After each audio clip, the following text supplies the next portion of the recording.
Hi, I'm Maggie Brown, the Director of Exhibits and Education at the Tulsa Historical Society, and I'm happy to show you around today.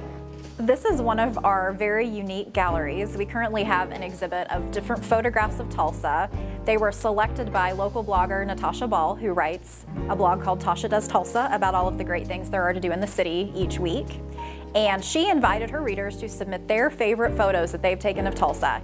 Out of that, she picked her favorite 50, and those are on display here at the Tulsa Historical Society.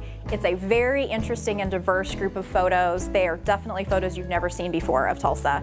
And when you think of Portraits of a City, which is the title of the exhibit, you will be very surprised when you come in and see them. And now we're going to take a step back into the 1940s in our main gallery. We currently have an exhibit called Redefining Tulsa, and it is about all of the things going on in the city during the 1940s. There were many different activities that went on the home front to support the war during the 40s. One of the biggest was industry, and there was a bomber plant that was in Tulsa that employed about 15,000 people at its peak, and that's one of the biggest memories that many Tulsans have of either working there themselves or their parents worked there. Some of our fun pictures that we have here are about scrap drives. Many people think of recycling as being a new concept, but it's been going on for decades. And during World War II, every type of material was recycled. Everything from metal and paper to kitchen fat. And ration stamps and ration books would have been something commonplace for every family in America during the 40s.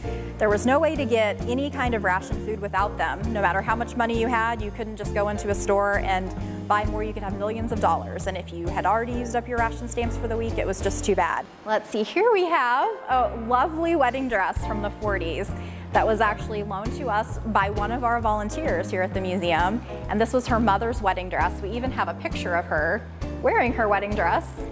And one of our really unique and special things that we feature in this exhibit, we have our radio here from the 40s, which of course is what families were doing before they watched TV. They listened to radio shows. And the radio show was sponsored by Skelly Oil, which of course is a Tulsa company, and is called Captain Midnight. And it was a show for children.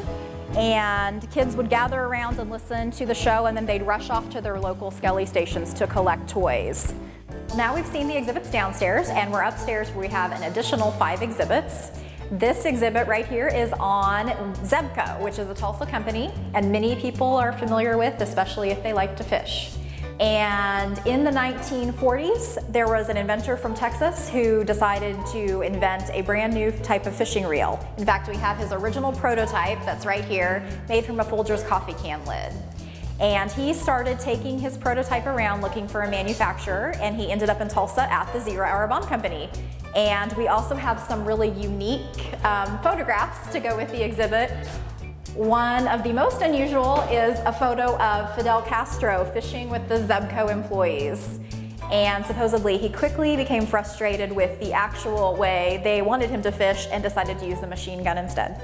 We frequently bring in traveling exhibits from different museums. This exhibit is on loan to us from the Oklahoma Historical Society, and it tells about the history of the all-black towns of Oklahoma. It's a very unique history to Oklahoma, and there used to be a number of black towns that existed. We have a great map that shows all of the towns that once existed, as well as the towns that still do exist. So it will be here for just a few months, and it'll be a great opportunity for people to come out and learn a little bit more about the state's history. Also, while we're standing here, you might see this fireplace that's right here, and this is an original fireplace to the Travis Mansion. The Travis Mansion was built in 1919 and is part of the museum's building. It was renovated and reopened in 2008, and there were 6 original fireplaces in the mansion, and this is just one of them. This is our new exhibit on the baseball history in Tulsa. It's been a favorite of people for the few months that it's been open, and it covers the history of baseball in Tulsa from some of the earliest games up through the present. We thought it was a great time to tell this history because of the opening of One Oak Stadium downtown, so we wanted to celebrate that development in the city and tell about everything that came before it. And we also have the last home plate that was used at Oiler Park. And the story goes that the baseball players were so happy to be done playing at Oiler Park when it closed that they basically beat up home plate following the last game. And they beat it up with bats and knives and everything. They were just so glad to be done with that ballpark. So it's a really interesting exhibit all the way around and has lots of different things for everyone to see. As you can see behind me, the Tulsa Historical Society has a lovely space to call home, and we've come a long way from the earliest days. The Historical Society began in the 1960s. It moved to this building in the late 90s when the home was purchased by the Historical Society. The Travis Mansion was renovated and opened in January of 2008. So we now have 8 exhibit galleries to see all the time.